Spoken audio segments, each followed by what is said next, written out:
أما بعد فقد قال الله تعالى في فرقانه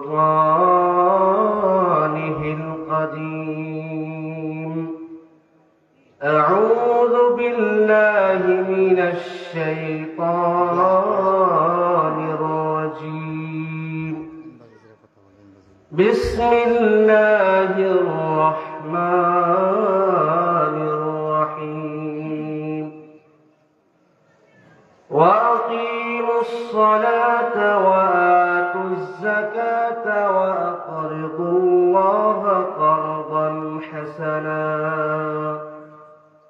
وما تقدموا لأنفسكم من خير تجدوه عند الله هو خيرا وأعظم أجرا واستغفروا الله إن الله غفور رحيم. وقال تبارك وتعالى في آية أخرى: واركعوا مع الراكعين. إن الله وملائكته يصلون على النبي يا أيها الذين آمنوا صلوا عليه وسلموا تسليما. اللهم صل مدينة. اللهم صل على سيدنا مولانا محمد.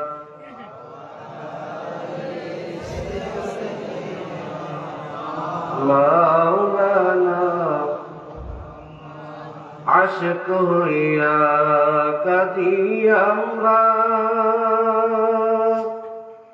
মাশক সোনার মদিনা আশিকের মতো আশিক হইলে চইলা যাইবা মদিনা। আল্লাহুম্মা সাল্লি আলা সাইয়্যিদিনা মাওলানা মুহাম্মদ وعلى آله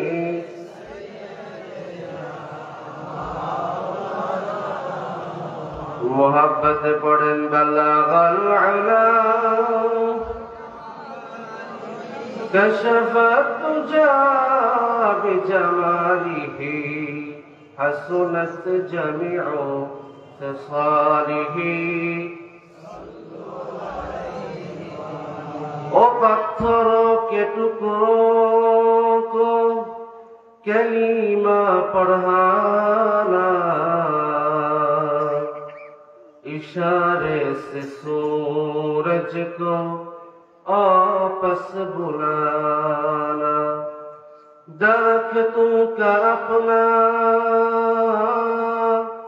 कदम पे झुकाना, ये हुकूमत नहीं है तो फिर और किया है। बलगल उला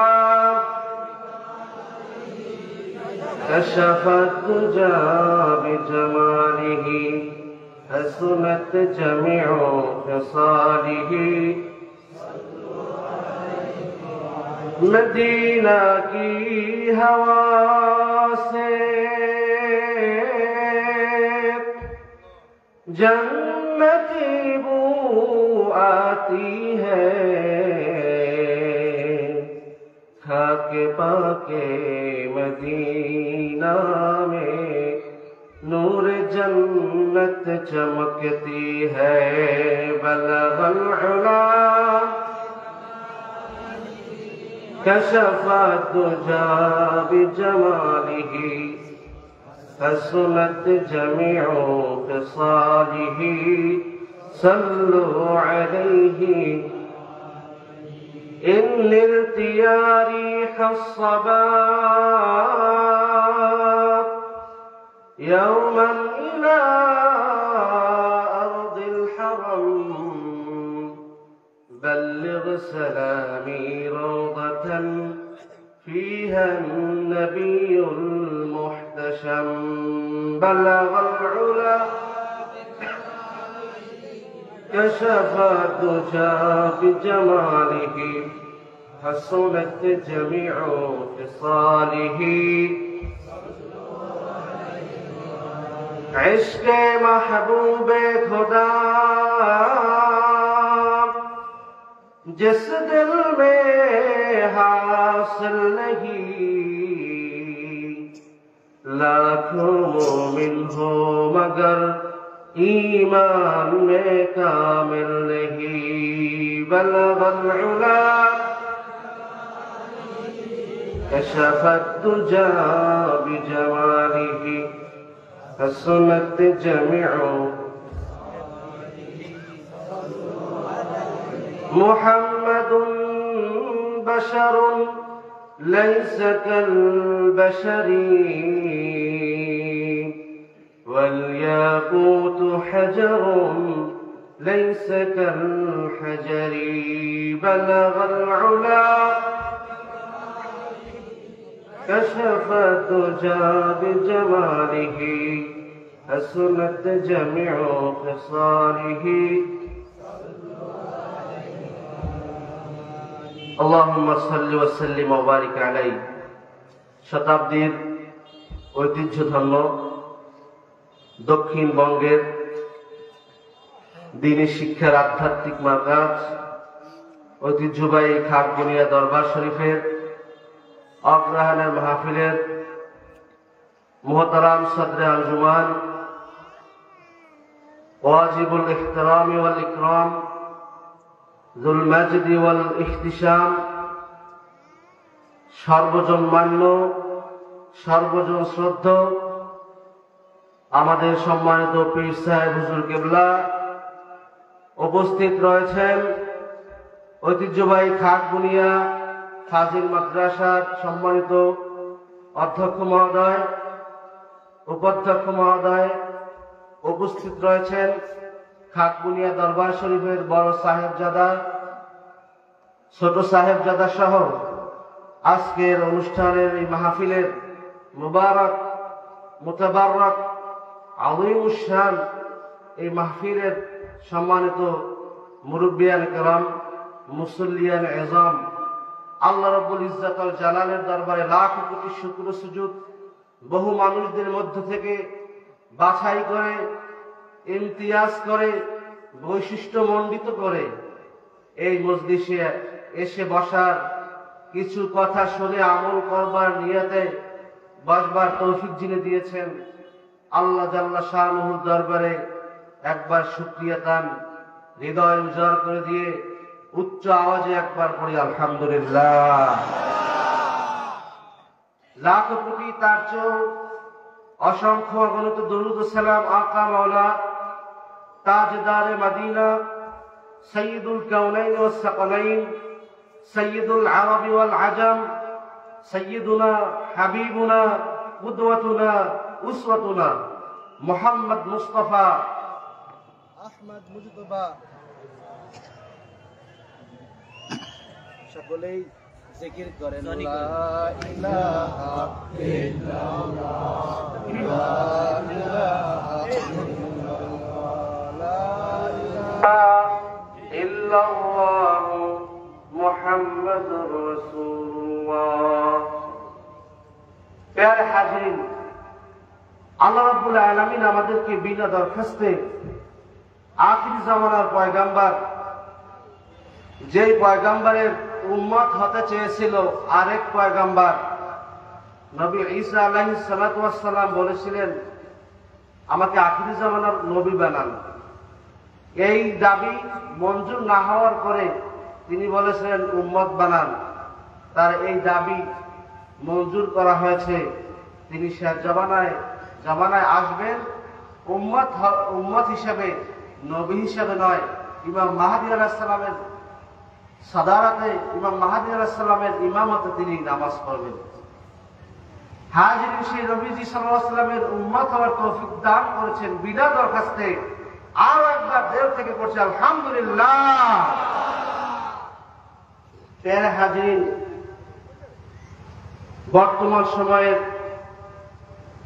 প্রেক্ষাপটে অত্যন্ত সময়োপযোগী, গুরুত্বের দাবিদার, গুরুত্বপূর্ণ একটি আলোচ্য বিষয় ফাজাইলে সালাত, নামাজের গুরুত্ব এবং জামাতের গুরুত্ব সম্পর্কে আলোচনা করবার জন্য নির্দেশ করা হয়েছে। এ বিষয়ে সংক্ষিপ্তভাবে আলোচনা করবার চেষ্টা করব। আমার তাওফীকুনা ইল্লা বিল্লাহ। প্যারা হাজিরিন, এই আলোচ্য বিষয়টি একটু বিদঘুটে, বলা চলে একটু আমাদের গায়ে লাগতে পারে কিছু আলোচনা, কিন্তু শুনতে হবে, মানতে হবে লিওয়াজহিল্লাহ, আল্লাহকে সন্তুষ্ট করবার জন্য। আমরা রাজি আছি না? এজন্য হাজিরিন, আল্লাহ রাসূল সাল্লাল্লাহু আলাইহি ওয়াসাল্লাম একটি হাদিস দিয়ে শুরু করতে চাই, যে হাদিসটি আবু আব্দুল্লাহ মুহাম্মদ ইবনে ইসমাঈল আল বুখারী, ইমাম মুসলিম রাহমাতুল্লাহ আলাইহি মুসলিম শরীফে, বুখারী রাহমাতুল্লাহ আলাইহি বুখারী শরীফে এনেছেন। রাসূল বলেছেন, বুনিয়াল ইসলাম আলা খামসিন, ইসলাম দাঁড়িয়ে আছে 5টি স্তম্ভের উপরে। ইসলাম তার ভিত্তি হচ্ছে 5টি বিষয়। 1 নম্বর ইকামুস সালাত, নামাজ কায়েম করা। নামাজ কায়েম করার মানে কি? সমস্ত মুফাসসিরিন তারা এই তাফসীর করেছেন, নামাজ কায়েম করা মানে নামাজের আহকাম, নামাজের আরকান, নামাজের জাহির, নামাজের বাতিন, নামাজের খুশু ঠিক রেখে একমাত্র আল্লাহর উদ্দেশ্যে নামাজ পড়ার নাম ইকামাতুস সালাত। ওয়া ইতাইজ যাকাত, দ্বিতীয় কাজ হচ্ছে যাকাত দেওয়া। তো প্রথমে যে ইসলামের ভিত্তি সেটা হচ্ছে কি আসলে ঈমান, তারপরে নামাজ, তারপরে যাকাত, তারপরে হজ, অসম, রমাদান, রমজানের রোজা রাখা। ঈমান একবার যদি কেউ আনয়ন করে, এরপরে যদি অনেক পাপ করে, কবিরা সগীরা সব পাপ করবে, যদি মাফ না হয়, শিরক করে নাই, তাহলে সে কিছু শাস্তি ভোগ করে এক সময় সে জান্নাতে যাবে। মান ক্বালা লা ইলাহা,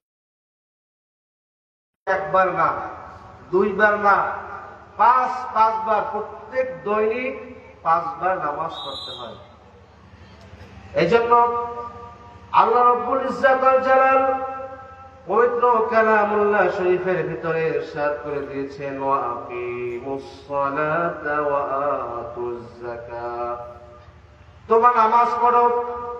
নামাজের যথাযথ আহকাম এবং আরকান সম্বলিত ভাবে তোমরা নামাজ পড়বে। প্রত্যেক দিন 5 ওয়াক্ত নামাজ যে ব্যক্তি সঠিকভাবে পড়তে পারবে, আল্লাহ রাব্বুল আলামিন 5 ওয়াক্তের বিনিময়ে তার আমল নামায় 50 ওয়াক্ত নামাজের সওয়াব দিয়ে দিবে। বলেন সুবহানাল্লাহ। এরপরে সে যাকাত, যার সম্পদ আছে, বছরে একবার যাকাত দেওয়া লাগে, নামাজ পড়া লাগে 5 বার সারা বছর। মহিলাদের ক্ষেত্রে বিশেষ কিছু ভিন্নতা আছে, কিন্তু পুরুষ সবসময় নামাজ পড়তে হবে, একান্ত মারাত্মক ওজর ছাড়া। যাকাত বছরে একবার। ওয়াল হাজ্জি, হজ করতে হবে যে ব্যক্তি সক্ষমতা আছে। ওয়ালিল্লাহি আলান নাসি হিজ্জুল বাইতি মান ইসতাতা ইলাইহি সাবিলা, ওই মক্কা শরীফে হজ করতে যাবার যার সক্ষমতা আছে, জীবনে হজ একবার ফরজ, সে যদি মদিনা মক্কা শরীফে চলে যায় তাহলে তার হজ করে হজ আদায় হয়ে যাবে, জীবনে একবার ফরজ। তারপরে অসমে রমাদান, বছরে একবার, মাত্র 30 দিন ফরজ। 30 দিন রোজা রাখতে হবে, 29-30 দিন রোজা রাখলে দায়িত্ব আদায় হয়ে যায়। কিন্তু নামাজ এটা কিন্তু 5 ওয়াক্ত করতে হবে। এজন্য রাসূল আরবি সাল্লাল্লাহু আলাইহি ওয়াসাল্লাম জানিয়ে দিয়েছেন, আসসালাতু ইমাদুদ্দিন, নামাজ হচ্ছে দ্বীনের খুঁটি, নামাজ হচ্ছে দ্বীনের স্তম্ভ। একটা বিল্ডিং কিংবা একটা ঘর যেভাবে খুঁটি ছাড়া দাঁড়িয়ে থাকতে পারে না, যে ব্যক্তি নামাজ ধ্বংস করবে, নামাজ নষ্ট করবে, ফাসেদ করবে, তার দিন সেভাবে ধ্বংস হয়ে যাবে। এজন্য রাসূল বলছেন, আসসালাতু ইমাদুদ্দিন, নামাজ হচ্ছে দ্বীনের খুঁটি। ফামান আকামাহা, যে ব্যক্তি নামাজ কায়েম করবে, ফাকাদ আকামাদ দ্বীন, সে দ্বীন কায়েম করলো। ওয়ামান হাদামাহা, আর যে নামাজকে নষ্ট করলো, ফাকাদ হাদামাদ দ্বীন, সে দ্বীনকে নষ্ট করলো। এজন্য হাজিরিন, নামাজের গুরুত্ব আমাদের জীবনে অপরিসীম। সামনে এমন কিছু ঘটনা আসবে যে ঘটনা শুনলে পরে নামাজ ছাড়া তো দূরের কথা, জামাত ছাড়া দূরের কথা, আমাদের এই জামাত ছাড়া সাহস, দুঃসাহস আমাদের হবে না। রাসূল পাক সাল্লাল্লাহু আলাইহি ওয়াসাল্লাম তিনি যখন কোনো সমস্যায় পড়তেন, তিনি একটা কাজ করতেন। ইন্নান নবী সাল্লাল্লাহু আলাইহি ওয়াসাল্লাম কানা ইযা হাযাবাহু আমরুন বাদারা ইলা সালাত, যখন সমস্যায় পড়তেন তিনি নামাজে দাঁড়িয়ে যেতেন। আর তিনি বলছেন, নামাজের ভিতরে আমার চোখের জন্য ঠান্ডক রয়েছে, নামাজ পড়লে আমার হতাশা কেটে যায়, নামাজ পড়লে আমার চিন্তা দূরীভূত হয়ে যায়, নামাজ পড়লে আমার অন্তরটা, আমার দিল শক্ত হয়, মজবুত হয়। বলেন সুবহানাল্লাহ। এজন্য হাজির, নামাজ কিন্তু এমন একটা ইবাদত, যে ইবাদতের কথা আল্লাহ রাব্বুল আলামিন বলে দিয়েছেন। আর এই ইবাদত কিন্তু শুধু আমরা করি তা নয়, তামাম মাখলুকাতে নামাজ পড়ে। তবে নামাজের হাইসিয়াত, কাইফিয়াত, ধরন, প্রকৃতি ভিন্ন। আমাদের নামাজ কামেল, সালাতুনা কামেলা, আমাদের নামাজটা পরিপূর্ণ। কিন্তু বৃক্ষেও বিটপি গাছ দাঁড়িয়ে দাঁড়িয়ে কিয়াম করছে, আল্লাহর উদ্দেশ্যে ইবাদত করছে, সে সবসময় কিয়াম অবস্থায় থাকে। এরপরে গরু, ছাগল, ভেড়া, এই যে প্রাণীগুলো রয়েছে, এগুলো সর্বাবস্থায় রুকু অবস্থায় থাকে। আবার যেমন পাহাড়, পর্বত, এগুলো সর্বাবস্থায়, এগুলো হচ্ছে গিয়ে, এগুলো তাশাহুদের হালতে থাকে। এজন্য এই সমস্ত মাখলুকাতকে আল্লাহ নামাজের জন্য পুরস্কার দেবে না, পুরস্কার শুধু হবে জিনের এবং ইনসানের। ওমা খালাকতুল জিন্না ওয়াল ইনসা ইল্লা লিয়াবুদুন, আমি মানব জাতি আর জিন জাতি, আকলওয়ালা দুইটা জাতি আমি সৃষ্টি করেছি, উদ্দেশ্য হচ্ছে আমি আল্লাহ রাব্বুল আলামিনের ইবাদত করা। এখানে মুক্তাসার একটা কথা বলে যাওয়া দরকার, নামাজ পড়লেই ইবাদত করলেই হবে না, এখানে দুইটা জিনিস ইবাদতের জন্য শর্ত রয়েছে। ওলামায়ে কেরাম, মুফাসসিরিনে কেরাম, মুহাদ্দিসিনে কেরাম লেখেন, ইবাদতের কবুল হওয়ার জন্য প্রথম যে শর্ত, আল ইখলাসু ফিল ইবাদা, ইবাদত করতে হবে একমাত্র আল্লাহর জন্য। একটু উঁচু আওয়াজে বলি, ইবাদত হবে কার জন্য?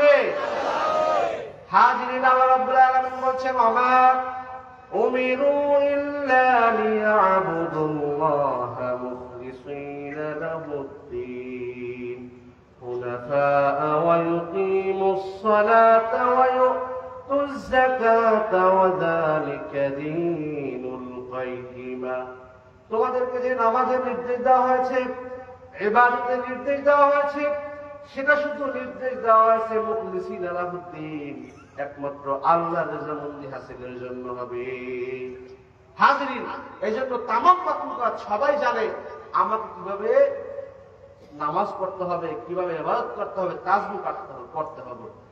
কুল্লুন ক্বাদ আলিমা সালাতাহু ওয়া তাসবিহা, সবাই জেনে নিয়েছে, সবাই জানে, সবাই ইলম রয়েছে, অবগতি রয়েছে, জ্ঞান রয়েছে, কিভাবে আল্লাহর তাসবিহ পাঠ করতে হবে, আল্লাহর স্তুতি বর্ণনা করতে হবে, কিভাবে আল্লাহর প্রশংসা করতে হবে। সবাই জানে। এজন্য হাজির, আল্লাহ রাব্বুল আলামিন এই নামাজের জন্য আমাদেরকে সওয়াব দিবেন, আমাদেরকে জাযা দিবেন, আবার নামাজ নষ্ট করার জন্য আমাদেরকে শাস্তি দিবেন।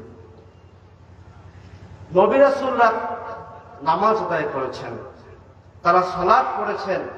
হযরতে ইসমাঈল আলাইহিস সালাতু ওয়াস সালামকে উদ্দেশ্য করে আল্লাহ রাব্বুল আলামিন বলেছেন, ওয়া কানা ইয়া'মুরু আহলাহু বিস-সালাতি ওয়াজ-যাকাতি ওয়া কানা 'ইনদা রাব্বিহি মারদিয়া।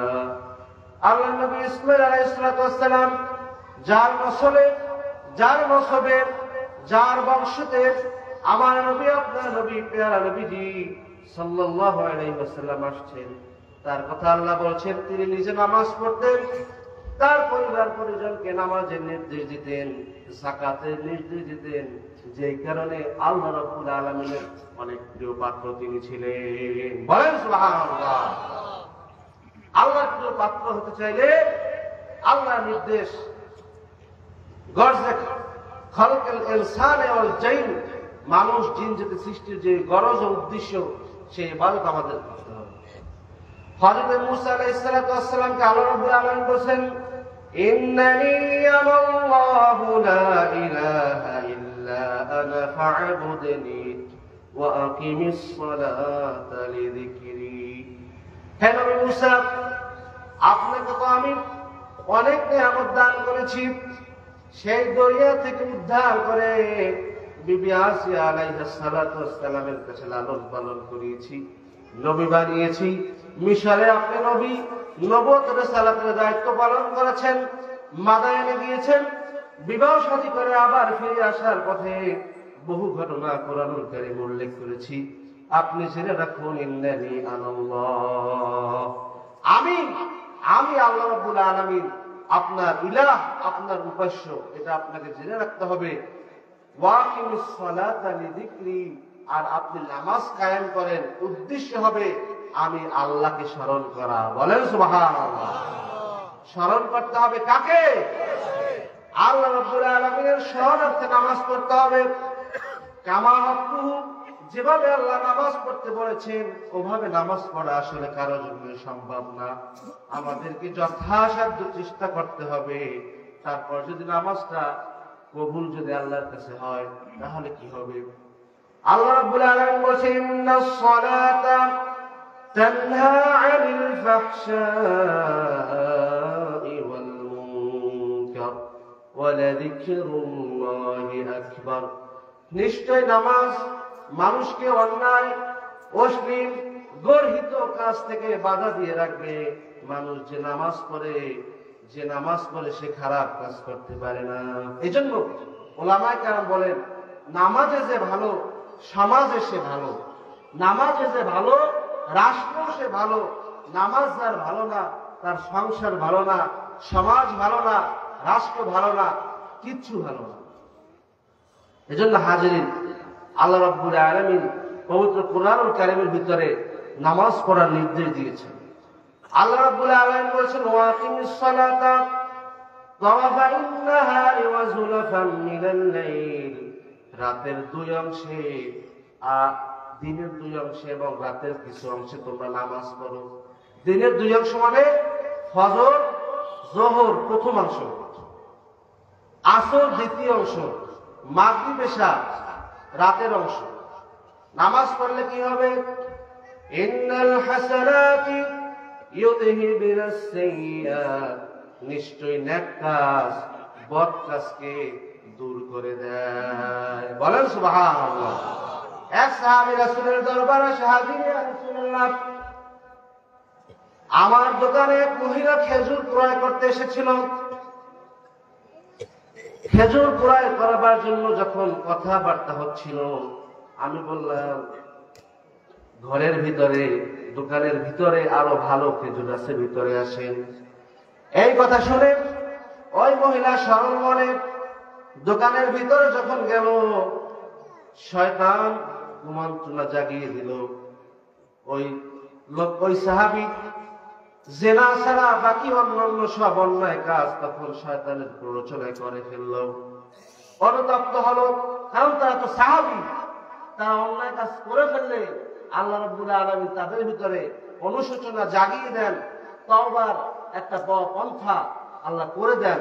অনুসূচিত হলেন, রাসূলের দরবারে হাজির হলেন। ইয়া রাসূলুল্লাহ, আমি তো অন্যায় কাজ করে ফেলেছি, জিনা ছাড়া সব কাজ আমি করে ফেলেছি। আকিম আলাইয়াল হাদ্দ ইয়া রাসূলুল্লাহ, হে রাসূল, আমি অন্যায় কাজ করেছি, আমার উপর আপনি হদ কায়েম করুন, শাস্তি আরোপিত করুন। রাসূল বললেন, অপেক্ষা করো, আমাদের সাথে নামাজ পড়ো। সাহাবী রাসূলের সালাতে, রাসূলের ইমামতে নামাজ আদায় করলেন। এরপর আবার বললেন, ইয়া রাসূলুল্লাহ, আমার উপরে হদ কায়েম করেন, শাস্তি দেন। রাসূল বললেন, তুমি কি আমাদের সাথে নামাজ পড়ো নাই? সাহাবী বললেন, হ্যাঁ ইয়া রাসূলুল্লাহ, আপনার সাথে তো নামাজ পড়েছি।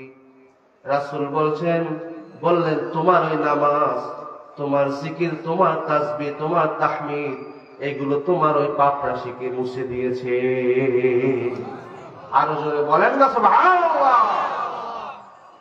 ইন্নাল হাসানাত ইউযহিবুনাস সাইয়্যাত, নিশ্চয় পাপ কাজ নেক কাজ মুছে দেয়, মিটিয়ে দেয়। এক হাদিসের ভিতরে আসছে, বুখারী হাদিস, রিয়াদুস সালিহিন, ইমাম নববী রাহমাতুল্লাহ আলাইহি নাতার 40 হাদিসের ভিতরে হাদিসটি নিয়ে এসেছেন। বলছেন যে তোমরা ভুলে কোনো পাপ কাজ করে ফেলো, পন্থা রাসূল শিখিয়ে দিয়েছেন, বাঁচার পথ বাতলে দিয়েছেন। ওয়াজবিস সাইয়্যাতিল হাসানাত, ভুল করে যদি কোনো অন্যায় কাজ করে ফেলো, সাথে সাথে ওর বদলে আরেকটা নেক কাজ করে ফেলো। বলেন সুবহানাল্লাহ। ফাইনাল হাসানাতি তামহুহা, কারণ ওই নেক কাজ তোমার বদ কাজকে ডিলিট করে দিবে, দূরীভূত করে দিবেন। বলেন আলহামদুলিল্লাহ। এজন্য হাজির,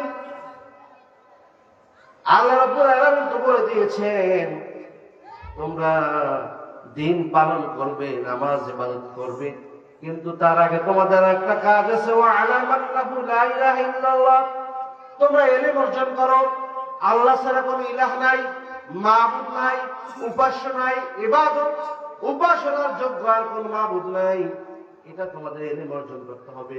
এই জন্য যে ব্যক্তি জানে আর যে ব্যক্তি জানে না, সে কখনো সমান হতে পারে না। হাজরিন, প্রসঙ্গক্রমে আল্লাহ রাব্বুল আলামিন বলছেন, কুল, হে রাসূল আপনি বলে দিন, হাল ইয়াস্তাউল লাযীনা ইয়া'লামুনা ওয়াল লাযীনা লা ইয়া'লামুন, যারা জানে আর যারা জানে না তারা কি সমান হতে পারে? কখনোই তারা সমান হতে পারে না। ইয়ারফাইল্লাহুল লাযীনা আমানু মিনকুম ওয়াল লাযীনা উতুল ইলমা দারাজাত, তোমাদের মধ্য থেকে যারা ঈমান এনেছো, সাথে সাথে দ্বিতীয় আরেকটা কাজ সম্পন্ন করেছো, সেটা হচ্ছে তোমাদেরকে ইলম দেওয়া হয়েছে, জ্ঞান দেওয়া হয়েছে। দুইটা কাজের সমন্বয় যে হবে, ওই ব্যক্তিকে আল্লাহ রাব্বুল আলামিন অনেক বড় দরজা দিয়ে দেবে। বলেন সুবহানাল্লাহ। এজন্য হাজির, আল্লাহ রাব্বুল আলামিন রাসূলের উপরে প্রথম যে ওহী করলেন, ওইটা কিন্তু নামাজের ব্যাপারে না, ওই ওহীটা কিন্তু যাকাতের ব্যাপারে না, হজের ব্যাপারে না, রমজানের রোজার ব্যাপারে না। আল্লাহ রাব্বুল আলামিন ওহী শুরু করলেন, ইকরা বিসমি রাব্বিকাল্লাযী খালাক, যিনি সৃষ্টি করেছেন সেই মহান, তার সম্মান তত বেশি। এই জন্য তালেবে ইলম, এই আমাদের দেশে বলে তালবে আলিম, শব্দটা হবে তালিবুল ইলম, ইলম অন্বেষণকারী। যে ব্যক্তি ইলম অন্বেষণ করে তার মর্যাদা অনেক বেশি। মাদ্রাসায় নিজামিয়ার এক ছাত্র প্রতিদিন দেরি করে মাদ্রাসায় আসে। উস্তাদ জিজ্ঞাসা করলেন, দেরি করে মাদ্রাসায় আসো কেন? তখন ওই ছাত্র বলে, হুজুর আমি তো সবার আগে মাদ্রাসায় আসতে চাই, কিন্তু আসতে পারি না একটা কারণে। কি কারণ বলো? তখন সে ছাত্র বলল, হুজুর আমি যখন ঘর থেকে বের হই, তখন আমি দেখি রাস্তায়, আমি যেখান থেকে যাব সেই রাস্তায় নূরের পর্দা বিছিয়ে ফেরেশতারা অপেক্ষা করতেছে। এত আসতে বললে সুবহানাল্লাহ। আমি আসতে চাই, কিন্তু যখনই পা রাখতে চাই ওই নূরের পর্দায় পা রাখতে পারি না, এই জন্য আমার আসতে দেরি হয়ে যায়। ওই লোকটাকে ইতিহাস সাক্ষী দেয়, ওই লোকটা আর কেউ না, ওই কিংবদন্তি আলেম ছিলেন শাইখুল ইসলাম ইমাম গাজ্জালী রহমাতুল্লাহ আলাইহি। বলেন সুবহানাল্লাহ। মান সালাকা তরিকান ইয়াতলুবু ফীহি ইলমান সাহহালাল্লাহু লাহু বিহি তরিকান ইলাল জান্নাহ।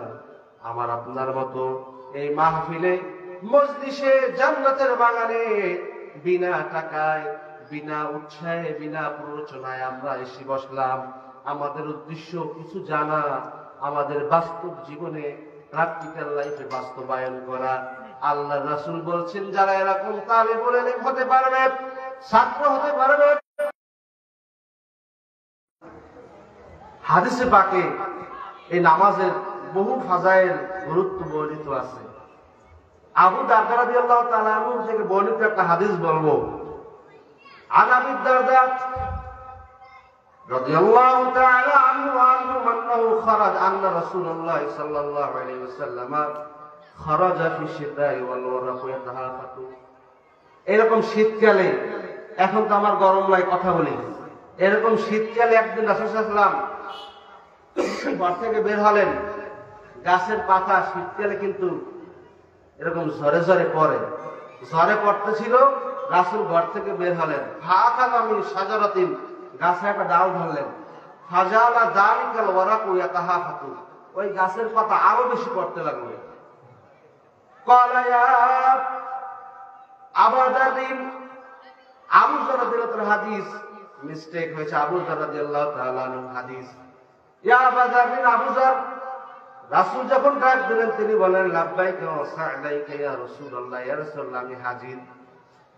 রাসূল বললেন ইন্নাল আবদাল মুসলিমা লা ইউসাল্লি সালাতা ইউরিদু বিহা ওয়াজহা রাব্বিহি আযজা ওয়া জাল। যখন বান্দা আল্লাহর উদ্দেশ্যে, আল্লাহকে সন্তুষ্ট করবার জন্য ওয়াজহিল্লাহ নামাজে দাঁড়িয়ে যায়, তখন ওই ব্যক্তির গুনাহসমূহ ঝরতে শুরু করে। কেমন ঝরে?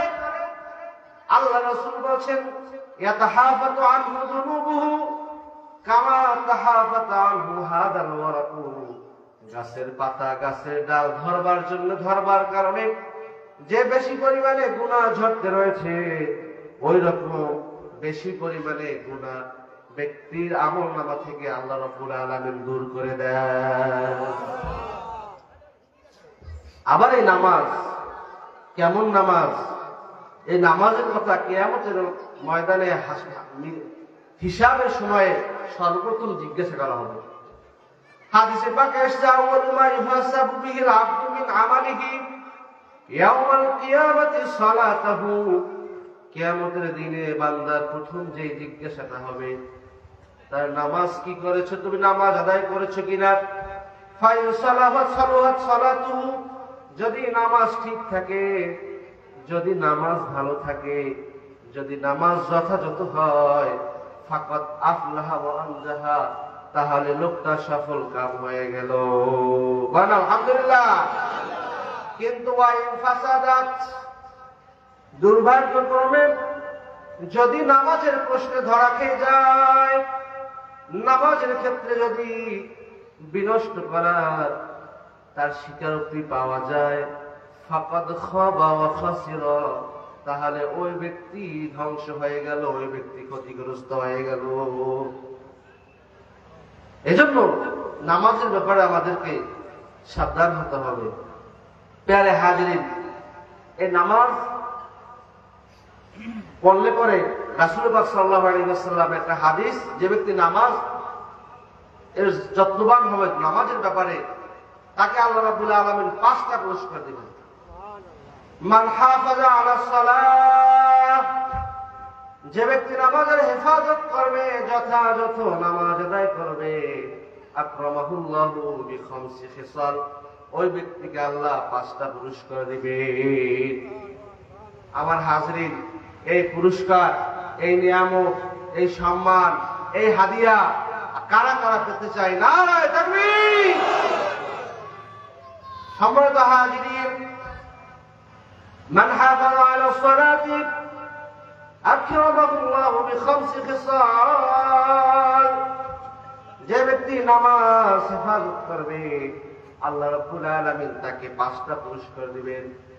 1 নম্বর পুরস্কার, ভারী গুরুত্বপূর্ণ পুরস্কার, ইয়ারফাউ আনহু যিকাল আইশ, রুটি রোজগারের সংকীর্ণতা দূর করে দিয়ে আল্লাহ রাব্বুল আলামিন ওই নামাজি ব্যক্তিকে তার রুটি রোজগারের ভিতরে আয় রোজগারে বরকত দিয়ে দেবে। আয় রোজগারে প্রশস্ততা দেবেন। কোথা থেকে আয় হয় তিনি বুঝতেও পারবেন না, যা ব্যয় হয় তার 2 গুণ 3 গুণ 4 গুণ আল্লাহ রাব্বুল আলামিন বরকত দিয়ে দেবেন। বলেন আলহামদুলিল্লাহ। শুধু তাই নয়, ওয়াযাবাল কবরি আই ইয়ারফাউ আনহু আযাবাল কবর, যে ব্যক্তি নামাজ যথাযথ পড়বে আল্লাহ রাব্বুল আলামিন তার কবরের আযাব দূর করে দিবে। কবরের আযাব, কবরের আযাব এমন আযাব, মৃত্যু ব্যক্তিকে রাখার পরে লা ইয়াসমাউ খরআন ইয়ালিহিম, পরিবার পরিজন যে চলে যাচ্ছে তাদের পায়ের আওয়াজ মৃত্যু ব্যক্তি শুনতে পায়, চিৎকার দিয়ে ডাকে, আমরা শুনতে পাই না। রাসূল বলছেন জিন এবং ইনসান ছাড়া তামাম মাখলুকাত ওই চিৎকার শোনে। এইজন্য রাসূল বলছেন লাউ তা'লামুনা মা আ'লামু, আমার সাহাবায়ে কেরাম উম্মত, আমি যা জানি, আমি যা দেখি, আমি যা শুনি, তোমরা যদি তা দেখতে, জানতে, বুঝতে, লা দাহিকতুম কালিলা, তোমাদের মুখ থেকে হাসি আসতো না, ওয়ালা বাকাইতুম কাসীরা, তোমরা শুধু কান্না করতে। এজন্য আল্লাহ রাব্বুল আলামিন বলে দিয়েছেন ফালইয়াদহাকু কালিলান ওয়ালইয়াবকু কাসীরা, তোমরা হাসো কম, কাঁদো বেশি, কারণ আমি আল্লাহর নিয়ামত তোমরা যে পাচ্ছ সেগুলোর যদি শুকরিয়া না করো, অকৃতজ্ঞ হও, তাহলে জেনে রাখো ইন্না আযাবী লাশাদীদ, আমার শাস্তি বড় কঠিন, শাস্তির সম্মুখীন হতে হবে। এজন্য হাজিরিন, তৃতীয় যে পুরস্কার নামাজি ব্যক্তিকে আল্লাহ রাব্বুল আলামিন দিবেন সেটা হচ্ছে গিয়ে ওয়ায়ু'তিহিল্লাহু কিতাবাহু বিয়ামিনিহি। এই যে আমরা 50, 60, 70, 80, 90, 100 বছরে যে আমল করলাম, এর একটা হিসাব নিকাশ আছে কি নাই? তো জোরে বলেন, আছে কি নাই? হিসাব আছে, হিসাব দিতে হবে। একটা হাদিস বলে যায় বাবা, মান হুসিবা উকিবা আই উযিবা, যদি কাউকে নামা আমলের ব্যাপারে প্রশ্নই করা হয়, আল্লাহ প্রশ্ন করেই ফেলেন, ওই ব্যক্তির নাজাতের আর উপায় থাকবে না। এজন্য বিনা হিসাবে জান্নাত কিভাবে লাভ করা যায় এইটা আমাদের খুঁজতে হবে। ওয়ায়ুতিল্লাহু কিতাবাহু বিয়ামিনিহি, তৃতীয় পুরস্কার ডান হাতে আমলনামা। এই আয়াতের তাফসীরে মুফাসসিরিনে কেরাম লিখেছেন, দেখলাম যারা নামাজ যথাযথ আদায় করবে আল্লাহ রাব্বুল আলামিন তাদের তো কিছু ভুল ত্রুটি থাকবে, ভুল ত্রুটি নাই এরকম এখানে কারা কারা আছে একটু হাত জাগাই। কেউ আছি? সবার ভুল আছে, পাপ আছে। রাসূল বলেছেন কুল্লু বানি আদম খাত্তাউন, প্রত্যেকটা বনি আদম গুনাহ করে, পাপ করে। ওয়া খায়রুল খাত্তাইন আত-তাওয়াবুন, আর ভালো পাপী ওই ব্যক্তি যে ব্যক্তি ভুল হওয়ার পরে আবার ফিরে আসে, তওবা করে। বলেন আলহামদুলিল্লাহ। আত-তাইবু আলিয-যামবি কামাল্লা যামবা লাহু, যে ব্যক্তি গুনাহ করে আবার ফিরে আসে, তওবা করে, ওই ব্যক্তি তো তার মতো হয়ে যায় যে ব্যক্তি সবেমাত্র সদ্যজাত নবজাতক, এখনো কোনো গুনাহ করে নাই, এমন হয়ে যায়। এজন্য হাজিরিন, পাপ করি না এরকম কেউ নাই। আল্লাহ ডাকবেন, তুমি তো এই ভুল করছো, আল্লাহ করছি, ভুল তো হয়ে গেছে। একটা আচ্ছাদনের ভিতরে, পর্দার ভিতরে আল্লাহ এটা বলবেন, তখন ওই বান্দা স্বীকার করবে, ইয়া রাব্বাল আলামিন, আমি তো এই গুনাহ করেছি, আপনি তো সবই জানেন। তখন আল্লাহ রাব্বুল আলামিন বলবে, আজকে এই কঠিন ময়দানে মাহশারে আমি তোমার পাপগুলো ধরলাম না, হিসাব করলাম না, আজকে তোমাকে আমি ক্ষমা করে দিলাম, তুমি জান্নাতে চলে যাও। যদি সেখানে প্রশ্ন করা হয় কি করেছো, কেন করেছো, রক্ষা করার উপায়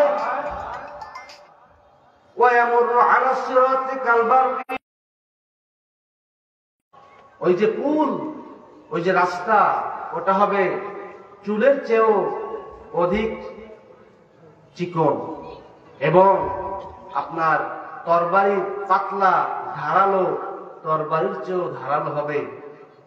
যারা পাপী হবে, আল্লাহর করায়ত্তে পড়ে যাবে, তারা ওই পুল সিরাত পার হতে পারবে না।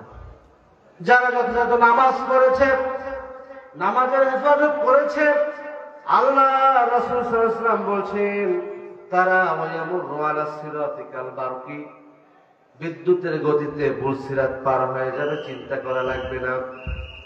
এরপরে ৫ম নাম্বার পুরস্কার, ওয়ায়াদখুলুল জান্নাতা বিগাইরি হিসাব, কোন ধরনের হিসাব নিকাশ ছাড়াই আল্লাহর জান্নাতে নামাজি চলে যাবে। এজন্য হাজিরিন, এই নামাজি ব্যক্তির পুরস্কার পেতে হলে আমাদেরকে নামাজ আদায় করতে হবে।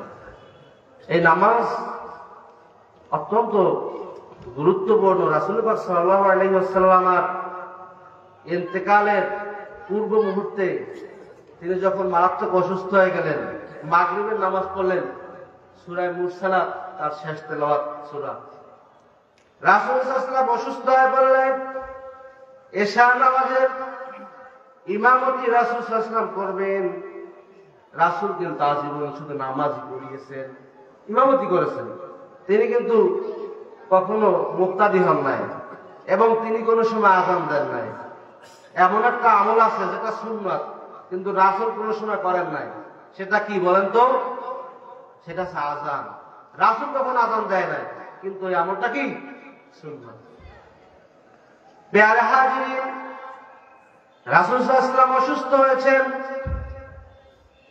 তিনি মসজিদে যাবেন ইচ্ছা পোষণ করেছেন। সাহাবায়ে কেরাম মসজিদে নববীতে অপেক্ষারত, পানি নিয়ে আসো, পানি নিয়ে আসা হলো।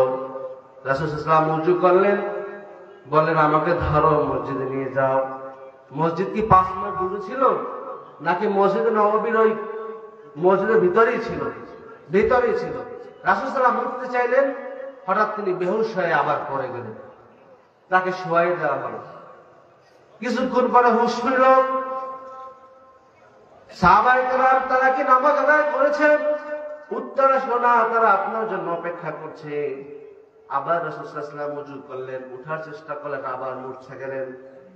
আবার তিনি হুঁশ ফিরে আসার পরে ওই রকম কথা বললেন, আবার বেহুশ হয়ে পড়লেন। ৩ বার তিনি বললেন, মুরু আবা বাকরিন ফালইউসাল্লি বিন-নাস, তোমরা আবু বকরকে বলে দাও তিনি যেন সাহাবায়ে কেরামকে নিয়ে নামাজ পড়েন। বলেন সুবহানাল্লাহ।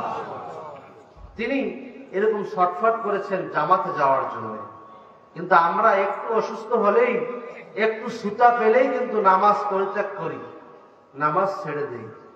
যে রাসূলের ব্যাপারে বলা হয়েছে, গুফিরা লাকা মা তাকদ্দামা মিন যামবিকা ওয়া মা তাআখার, হে রাসূল আপনার জীবনের আগে পরে যদি কোনো ত্রুটি ভুল হয়েও থাকে, আপনি ভুল করেন না, আপনি মাসুম বেগুনা, আপনার অজানায় যদি কোনো ত্রুটি হয়েও থাকে, আগের পরের সব গুনাহ আমি আল্লাহ রাব্বুল আলামিন ক্ষমা করে দিলাম। এরপরও রাসূল সাল্লাল্লাহু আলাইহি ওয়াসাল্লাম এত নামাজ কেন পড়তেন? কবি বলেছেন, জালামতু সুন্নাতা মান আখিয়া যালামা ইলা আনিশতাকাত কদামাহু দুররামি ওয়ারামি, রাসূল এত বেশি দাঁড়িয়ে দাঁড়িয়ে নামাজ পড়তেন, তার 2 পা এরকম ফুলে যেত। আয়েশা রাদিয়াল্লাহু তাআলা আনহা জিজ্ঞেস করলেন, ইয়া রাসূলুল্লাহ, ইয়া হাবিবাল্লাহ, আপনার তো আগের পরের যাবতীয় গুনাহ, যাবতীয় ত্রুটি যদি হয়েও থাকে, তারা গুনাহ করেন না, ত্রুটি যদি হয়েও থাকে তা ক্ষমা করে দেওয়া হয়েছে, আপনি এত নামাজ কেন পড়েন? রাসূলের জবাব ছিল, আফালা আকুনু আবদান শাকুরা। আল্লাহু আকবার। আমি কি আল্লাহর কৃতজ্ঞতা পোষণকারী, শুকরগুজার, সাহেবুশ শুকরে, আমি কি শুকরগুজার হব না? আল্লাহ তো বলেছেন, লা ইন শাকারতুম লাযীদান্নাকুম ওয়া লা ইন কাফারতুম ইন্না আযাবী লাশাদীদ। যদি তোমরা আমার শুকরিয়া করো আমি নিয়ামত আরো বাড়িয়ে দেব, কিন্তু যদি আমার নাফরমানি করো, অকৃতজ্ঞ হও, জেনে রাখো রে আমার শাস্তি বড়ই কঠিন। ইন্না বাদশা রাব্বিকা লাশাদীদ, আমি আল্লাহর পাকড়াও। আল্লাহ কিন্তু ছাড় দেন, ঢিল দেন, অবকাশ দেন, খেয়াল দেন, এখতিয়ার দেন, ছেড়ে দেন না। যখন ধরেন তখন কিন্তু আর ছাড়েন না। বলেন সুবহানাল্লাহ। ফেরাউন মুসা আলাইহিস সালামকে বহুত জ্বালান জ্বালাইছে। যখন তাকে ডুবিয়ে মারা হলো, আল্লাহ রাব্বুল আলামিন মারতে চাইলেন, তখন সে বলছে আমি আল্লাহর প্রতি ঈমান আনলাম যেরকমটা ঈমান আনছে মুসা। আমি ওই রবের প্রতি ঈমান আনলাম যে রবের প্রতি মুসা ঈমান আনছে।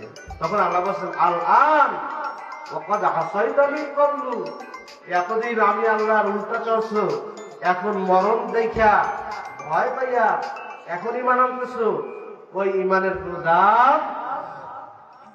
হাজরিন, যদি কারো সামনে করবো, নামাজের গুরুত্ব দিব, রাসূলের দুই সাহাবীর একটা ঘটনা আমরা শুনবো। আব্বাদ ইবনে বিশর, আম্মার ইবনে ইয়াসির বা ইয়াসার রাদিয়াল্লাহু আনহুমা ওয়া আনহুম, জাতুল রিকাত গজওয়াতে জাতুল রিকাত থেকে ফেরার পথে এক জায়গায় যাত্রা বিরতি করা হলো। দুইজন সাহাবীকে দায়িত্ব দেওয়া হলো, তোমরা শত্রুদেরকে দেখবে, পাহারা দিবে। দুইজন সজাগ।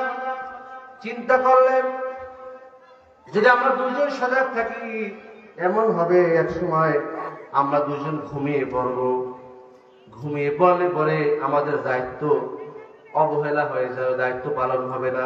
বুদ্ধি করলেন একজনে ঘুমাও, আর একজনে নামাজ পড়তে থাকে। দাঁড়াই দিচ্ছে, নামাজ পড়তেছে, হঠাৎ দূর থেকে শত্রু ওই সাহাবীকে দেখে বুঝলো পাহারা দিচ্ছেন। দূর থেকে তীর নিক্ষেপ করলো, একটা নয়, দুইটা নয় বাবাজি, তিনটা তীর নিক্ষেপ করলো। নামাজ ছাড়ে না। আমাদের যদি মশা দেখি, মশায় কামড় এখনো দেয় নাই, কামড় দেয় নাই, তার আগে কিন্তু মশার সাইজ করার জন্য আমরা কি হয়ে যাই, রেডি হয়ে যাই। একটা না বাবা, দুইটা না, তিনটা না, ফিনকি দিয়ে রক্ত ঝরছে, তিনটা তীর মারা হয়েছে। ওই সাহাবী নামাজ পড়তেছে, হঠাৎ মনে হলো আমাদের তো দায়িত্ব দেওয়া হয়েছে পাহারা দেওয়া। তিনি নামাজ শেষ করলেন, রক্ত ঝরছে, অন্য সাহাবীকে উঠালেন, সজাগ করলেন। তিনি বললেন আপনি আমাকে কেন ডাক দেন নাই, নামাজ কেন ছেড়ে দেন নাই, তীরের আঘাত কেন খেলেন? তিনি বললেন রে ভাই, আমি নামাজে দাঁড়িয়েছি, এমন একটা সূরা পড়ছিলাম যে সূরার প্রেমে আমি পাগল হয়ে গিয়েছিলাম। সূরাটার নাম সূরাতুল কাহাফ। ওই সূরাতুল কাহাফ তিলাওয়াত করছিলাম, এত বেশি আমি মোহাবিষ্ট হয়ে পড়েছিলাম, নামাজ ছাড়তে পারি নাই। বলেন সুবহানাল্লাহ। নামাজ ছাড়তে পারেন না। রাসূল সাল্লাল্লাহু আলাইহি ওয়াসাল্লামের ইন্তেকালের পূর্ব মুহূর্তে মুখ থেকে কি যেন আওয়াজ বের হচ্ছে, মুখের কাছে কান নিয়ে দেখা গেল রাসূল বলছেন আসসালাত আসসালাত, নামাজ নামাজ, নামাজের ব্যাপারে আল্লাহকে ভয় করো। ওমা ওয়াত্তাকুল্লাহা ফীমা মালাকাত আইমানুকুম, তোমাদের অধীনস্থ দাস দাসীদের ব্যাপারে আল্লাহকে ভয় করো। অন্তিম মুহূর্তে রাসূল চলে যাচ্ছেন দিদারে মাওলায়, আল্লাহর সাক্ষাতে চলে যাচ্ছেন, তখনও তিনি যেই কথাটি বলছিলেন সেটার নাম কি? নামাজ। অথচ এই নামাজের ব্যাপারে আমাদের বড় উদাসীনতা। আমরা কেউ ডাক্তার, বিভিন্ন পেশায় কর্মজীবী, মাদ্রাসার শিক্ষক, নামাজকে গুরুত্ব কম দেই, নিজের দায়িত্বকে আগে গুরুত্ব দিই। এই জন্য অনেকে বলে না কবিতা, গজল, নামাজকে বলো না কাজ আছে, কাজকে বলো আমার নামাজ আছে। এজন্য আমাদের উদাসীনতা বড় বেশি, কিন্তু আগে নামাজ তারপরে কাজ। এজন্য রাসূল পাক সাল্লাল্লাহু আলাইহি ওয়াসাল্লামের সাহাবায়ে কেরাম আযান যখন শুনতেন সাথে সাথে নামাজের দিকে চলে যেতেন। আল্লাহ রাব্বুল আলামিন আমাদেরকে দুনিয়ায় পাঠিয়েছেন, আমরা আল্লাহর ইবাদতের চেয়ে নামাজের চাইতে রিজিকের বেশি গুরুত্ব দেই। হাজরিন, রিজিক এমন একটা বিষয়, আচ্ছা আমি আপনি দুনিয়া আসছি, আমরা কি চিরদিন বাঁচবো নাকি একদিন মারা যেতে হবে? মারা যেতে হবে। মৃত্যু আজরাইল আলাইহিস সালাম, আমরা যেখানেই থাকি না কেন, সাত সমুদ্র, আমি বলি আটলান্টিক মহাসাগর, প্রশান্ত মহাসাগরের নিচে যদি ছোট্ট কুটির বানিয়ে অক্সিজেন দিয়ে সেখানে আপনি বসবাস করেন, আপনি যদি সেখানে থাকেন, ওখানে আজরাইল আলাইহিস সালাম যেতে পারবে কি পারবে না? পারবে। ওয়ালাউ কুনতুম ফি বুরুজিম মুশাইয়াদা, এক নয়, দুই না, তিনটা, চারটা গেট দিয়ে বিশাল বাড়ি বানাইছেন। আজরাইল কি চেনবে না? চেনবে না? চেনবে, যাইবে। আপনাকে মৃত্যুবরণ করতে হবে। ঠিক তেমনি ভাবে বাবাজি, মৃত্যু যেভাবে আমাকে খুঁজে নেবে, আমি আপনার রিজিক আল্লাহ রাব্বুল আলামিন যেটা লিখেছেন, আপনি খাগবুনিয়ায় থাকেন, বরগুনায় থাকেন, ঢাকা থাকেন, অস্ট্রেলিয়া থাকেন, যেইখানে থাকেন না কেন, ওই রিজিক আপনাকে খুঁজতে খুঁজতে সেখানে চলে যাবে। আল্লাহু আকবার। এজন্য হাজিরিন, রিজিকের বিচার না করে রাজ্জাক যিনি, তার পিছনে করতে হবে।